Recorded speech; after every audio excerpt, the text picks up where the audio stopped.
ever wondered what it would be like to live in a world where there was no social media? Imagine a day in your life where you could come home and talk to your family face to face without any notifications tempting you, where you wouldn't feel rejected for a lack of likes and comments on your TikTok post, where you have no desire for a share on an Instagram reel, where you have no need to swipe through filters to make yourself look better. I know, it seems crazy, right? Especially for us kids.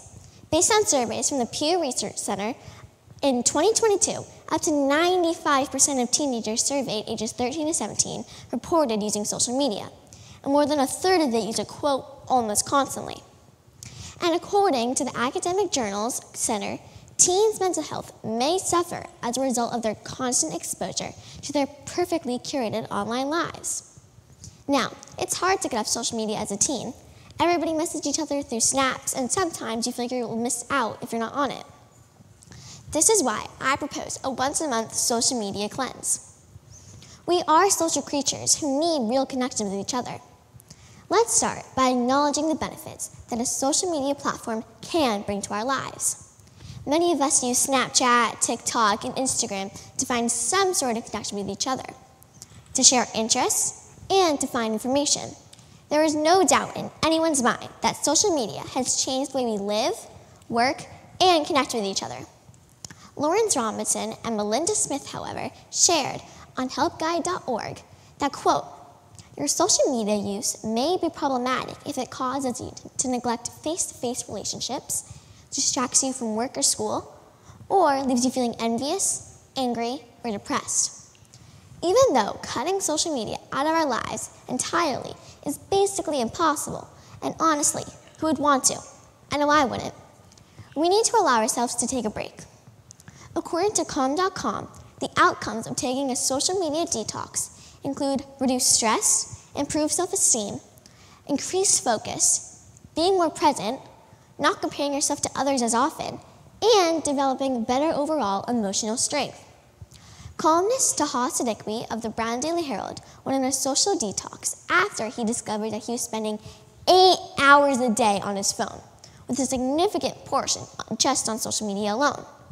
At first, he felt the experience of the detox was isolating. He kept wondering if he was missing out on something huge.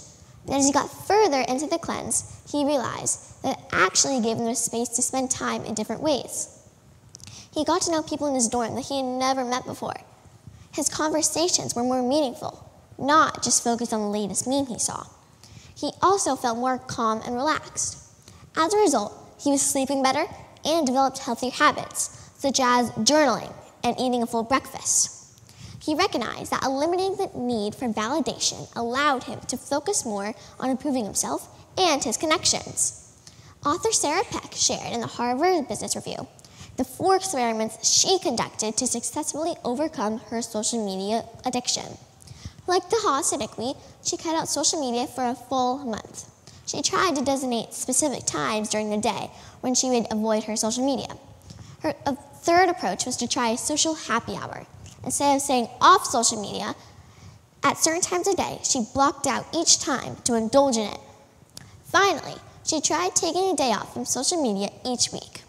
She had different results from each and every one of these experiments, but by limiting access to social platforms, she found it provided her time in her day to reach out to more friends, read more books, and go deeper into the work that mattered. I know it seems crazy to do this for a whole month, but what about just for a day?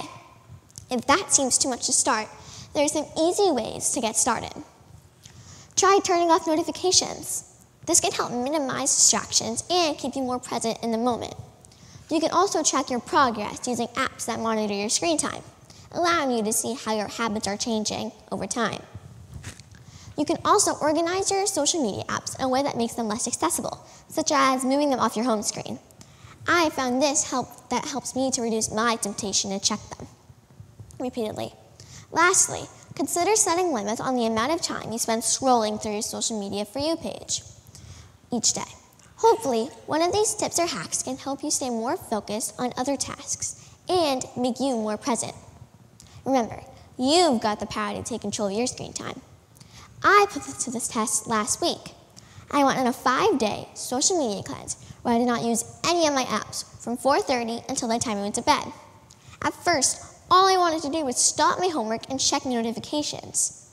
As the week went on, I was more engaged in the daily rhythms of my house, such as when my dad would get home from golf, or that my mom does the dishes too many times a day. Here's what I learned. I got more work done in one night than I normally did in 2 days. I was more focused on completing my homework without any distractions, and I was more present with my family. Moving forward, I plan to do this 5-day evening cleanse at least once a month. While social media is cool and fresh, it's so important to know when to take a break and to focus on other stuff, rather than catching up on someone's vlogs. Regardless of your current use, challenge yourself to take some type of detox every month. There's no right or wrong way to do this. Experiment with a different tip each month to discover what may reduce your reliance on social media. Just think, if you went without social media for 24 hours, what could you accomplish? Just try, even if it seems impossible.